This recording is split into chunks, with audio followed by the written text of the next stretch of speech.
Good day, Reading 100 students. I hope you guys are doing well. The purpose of this lecture today is to start moving into our debate. Before we get into our debate, sorry about that, the first thing we need to do is go through some debating strategies, okay? And we have to take a few steps back and go into the world of rhetoric and the language of persuasion. So we have spoken before that persuasion is language that we use to try and convince the audience. Persuasion can happen in speech, it can happen in advertising, in marketing specifically, in movies. Persuasion is all around us and it falls all under, rhetoric. Even propaganda is a form of persuasion. And the first thing we're going to look at is something called logical fallacies, which is something that you need to avoid when you are trying to persuade somebody, okay? Or whenever you're having a debate. So I'm going to share my slides with you. We're going to go through it piece by piece. We're going to look at all the different types of logical fallacies, how you can spot them, and how you can avoid them. Okay. If it's the first time you are hearing the word logical fallacy, don't be worried. The whole purpose of this video is to introduce it to you. Okay. So let's start off. So the first thing you need to do and you need to understand is the concept of logical fallacies. Okay. And recognizing flaws of reasoning in academic and everyday context. All right. So I told you that we have something called rhetoric and the language of persuasion. And logical fallacies basically is an error in reasoning that makes an argument invalid, misleading, or unsound, even when the conclusion might happen to be true. Let me repeat that again. A logical fallacy is an error. So an error means mistake. So it's not good to use logical fallacies. It's not good. All right. However, people use it all the time when they are trying to put their argument forward because a logical fallacy is often very invalid, meaning it's not factual. There's no data behind it. It's misleading. So that means that the information may appear as true, but not quite true, or unsound, very strange, even when the conclusion might happen to be true. All right. So let's look at the whole idea of logical fallacies. It's not about the topic. You can argue about any topic. Logical fallacy is about how you argue your topic, not what you argue. Okay. So you can say something like, you know what? The sky is not blue. Okay. That's not it's not an arguable topic. That is something that would be a problem with the topic. When something is already factual, then it's not a logical fallacy. That's just a flaw. Okay. But if you say something like the reason why, okay, higher education is becoming less and less favorable among students is because of teachers being lazy. Now, that is an argument flaw. You are not arguing correctly, okay? Because you need to have data to back it up. It can be incredibly misleading, even if it says something like, well, teachers have decreased spending time in the classroom, but just saying that, oh, it's because they're lazy, that's not true. Okay, you need to go back and actually look at the factual data of why that could happen. Sometimes logical fallacies, they may appear reasonable, like something that sounds very profound and well thought through. But if you listen carefully and if you know how to spot them, you will realize that they're actually not quite sound. So sometimes they're very hard to spot. All right. And they are found everywhere. So they're pretty much common. They are found in debates, they're found in media, in ads, and everyday conversations. People use them every single day. Okay. And I'm going to show you how people use logical fallacies in their arguments. And I'm sure You use it too, including myself. Sometimes our arguments, we are very passionate about them, but our reasoning may be very self-serving or very biased, and we just tried to make some form of a conclusive argument, and it's not, right? We have to argue with facts and data, all right, beyond reason, with science. That's the most important thing. So there's a couple of logical fallacies that you need to be able to identify. The first one is called the ad hominem fallacy. All right. This fallacy is when you attack the character or the motives of a person instead of focusing on the issue. For example, using personal attacks rather than logic. I don't know if you've seen that before. Sometimes when you have two people having an argument, and there's a topic, you should look at the topic. Do not attack the person. Don't say, well, you know what? I don't believe anything you say because I heard that you have changed different jobs, 5 different jobs in the last 2 years, that which means it makes your opinion very invalid. No, that is not a good argument because you're attacking the person. All right. Or something like this. You know what? I don't listen to your argument because I know that you come from a certain school and that school only has bad students, and therefore I'm not listening to you. Again, you are attacking the person. No, stay on the argument. Okay. Here's an example for you. For example, Dr. Thompson, it says, I'm not sure why we should believe anything you have to say about this community health center. Last year, you left your wife for another woman. Okay, which part of this is the fallacy? Right? Leaving his wife for another woman has nothing to do with the argument on how he is trying to give advice regarding the community health center. Community health center over here, personal life over there. Okay, so that is a logical fallacy. When people say, oh no, I don't want to go to that lawyer because I heard that he, you know, has has multiple different jobs and he's traveling too much. He's never in the country. That has nothing to do with his work. So do not attack the person. Always look at the argument. Okay. All right. So important to know, sometimes character is relevant. Yes.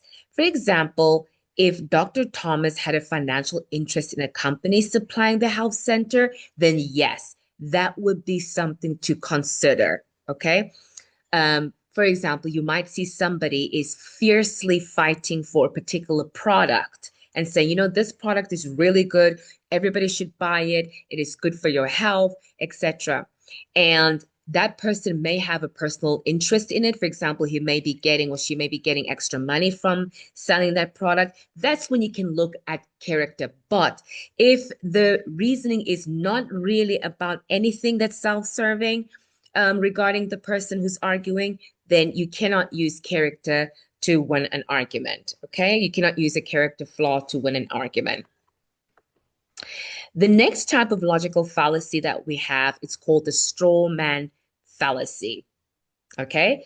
For example, you're presenting a weak or very distorted version of an opponent's argument that can be easily refuted instead of addressing the real argument. Okay. So, for example, we should have stricter gun control laws to reduce violence. So this is the person who's arguing first. He or she says we should have stricter gun control laws to reduce violence. Okay. Then the straw man would be my opponent wants to take away all guns and leave citizens defenseless. What is the refute? What is the difference in the response of the opponent? Look at the original. The person said we should have stricter gun control laws to reduce violence. The person didn't say removing all gun laws, removing all access to gun laws, or putting citizens at vulnerability, or making the place unsafe. No, they simply said the current laws are not strict enough. We need to make them better. And then the opponent says, my opponent wants to take away all guns and leave citizens defenseless. Okay. So So one thing about straw man is that it exaggerates, okay, a reasonable policy proposal into an extreme position. Another example is if we say all students, all right, that want to park inside campus need, okay, to pay a parking permit. That is a considerable argument, okay? Then somebody else says, "Oh, they don't want us to have our cars here at all." That is not corresponding with the original argument, and it's making it very extreme, all right? Here's another example. Students should have more flexibility in choosing their courses. Okay, look at the argument. Students should have more flexibility in choosing their courses. And the straw man response would be, my colleague thinks students should do whatever they want with no academic standard. What is the extreme? The extreme is the opposition saying that, well, students can do whatever they want. They should just do whatever they want. There should be no rules. There should be no academic standards, which is not what the original argument was trying to say. Okay, so it's distorting a reasonable flexibility request into eliminating standards completely. All right. The next one is called a slippery slope. And this one, it's pretty interesting how this logical fallacy works. So it's basically saying that one situation will lead into various chains of events. So it's saying that arguing that one event, if we allow one thing to happen, then it will inevitably lead to a chain of disastrous consequences without sufficient evidence connecting each step. All right. So it's like saying that if we allow, all right, let's make something that is very contextually reasonable. If we allow 16-year-olds to get driver's license, okay, for example, in America, they allow students to have driver's license at the age of 16. So if we allow students to have a driver's license at the age of 16, the next thing you know, they will make more accidents, okay? So when they make more accidents, there will be more deaths on the road, and then more deaths on the road will lead to stricter car regulations, and then at the end, none of us will have driver's license. So a slippery slope is saying that if we allow one thing to happen, then the next thing will happen, the next thing will happen, and the next thing is just disaster, a total catastrophe, okay? This was a very good argument used in the past when people didn't want women to work. Okay, so remember in the past, mostly men would be the ones to go to work. They were the breadwinners. However, women wanted also financial freedom. Okay, and so people would argue and say, well, if we let women go out to work, the next thing you know, the kids will be neglected. Then the kids will make terrible decisions and will get into drug abuse. And then our whole society will crumble down and the whole idea of an entire family system will collapse. But here we are in 2025, 2026, and women are working just fine. And there are still families. So does it make sense? All right. Here's an example for you. If I don't go to the party, I'll be a loser with no friends. Next thing, I'll end up alone and jobless living in your basement when I'm 30. So you're saying that if you don't allow me to do one event, it will lead to disastrous outcomes. Another one, if we allow students to retake exams, soon they'll expect to retake every assignment and degrees will become meaningless. Okay? So it's saying one thing will happen, then the next thing, then the next thing. So it's all about catastrophe. The outcome needs to be a very extreme, catastrophical outcome. Okay? If we allow kids to choose what they eat, then they will choose whatever they want. Then parents will not have any say. And then our kids will become obese and then they will die. Something like that. Okay? So a slippery slope always has a very catastrophic outcome, extreme outcome at the end. The next logical fallacy is post hoc fallacy, which means false cause. All right? It basically means that if this happens, then it has to cause this to happen, which is not always true. Okay, you cannot say that, oh, if we increase technology, then everybody will become lazy. That's not true. Technology does not make you lazy. In fact, you have to learn a bit more. For example, on online learning, you teachers had to create so much material, it actually caused a lot more work rather than making people lazy. Okay. For example, a player wears the same shirt every important game and wins. So he believes the shirt brings him luck. What is the post hoc fallacy? The player thinks that it's the shirt that's making him win. I don't know if you guys have seen in famous basketball or famous football games, there's always one player that everybody knows, and he always wears a special shirt, and he will say, "This is my lucky shirt, because this is the shirt that will help me score a goal." Okay? No, a shirt simply doesn't have that power. The power is in his ability, it's in his sports excellence, not in the shirt. Okay? So why is it a fallacy? The shirt doesn't cause wins. The player's skill and practice is the real factor. Okay. Who's the famous runner? Usain Bolt. All right. He likes to wear particular shoes, and people say whenever he wears those shoes, he wins. No, it's actually his skills. It doesn't matter what shoe he's wearing. Okay. It's his athletic skills that makes him win. All right. All right. So let's look at the next reference of our logical fallacies. We have the ad hominem, which attacks the person, not the argument. We need to avoid that. Number two, the straw man is when we misrepresent the argument to attack a weaker version. Okay, so it's always looking for an exaggeration or extreme restatements. Okay, then a slippery slope is assuming that one event will cause various consequences and lead to a catastrophic outcome. That's a slippery slope. And then the last one is post hoc.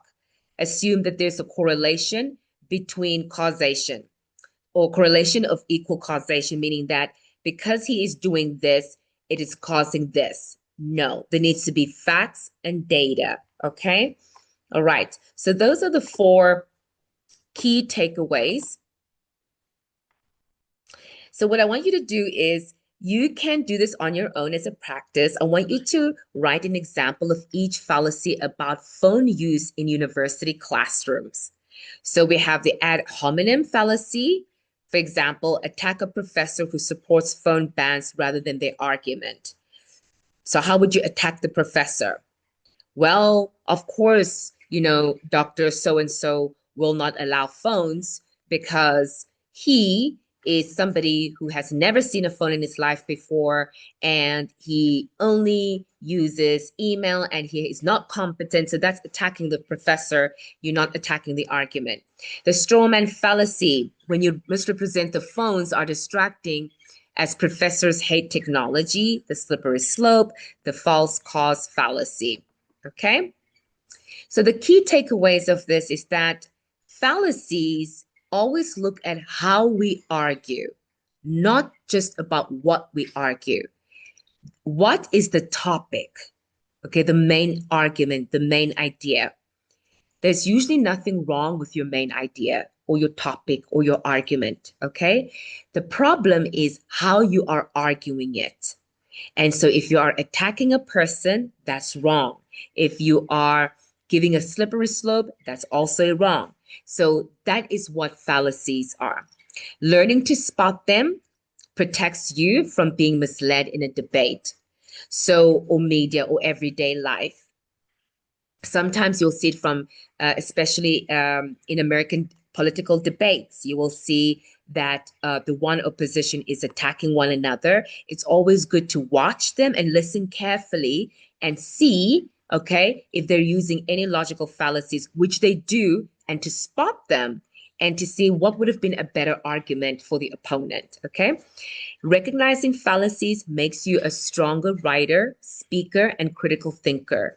That means whenever you speak, only facts, data, and sound reasoning comes out. Therefore, people will actually sit back and listen to you. But the moment you start attacking the person or you're giving false causation, people don't listen to your argument anymore. In fact, they know that you've lost the argument. Okay. And then always ask yourself, does this evidence actually support this conclusion? Whatever this person has said, is it actually sound? Is there research behind it? Is there data? What do other people really have to say? And that is very key in critical thinking. All right. So that is the lesson for logical fallacy. Once you finish watching this video, right, you need to go to the logical fallacy worksheet. Completed, it's only 5 points and it's literally true and false. It's the information is exactly the same as the information in the PowerPoint slide. Just by completing it, you are earning the points. So try and do it. The link is available in Moodle. Okay. So if you go to Moodle, okay, hold on for a second. Let me just stop sharing. I will share it with you again.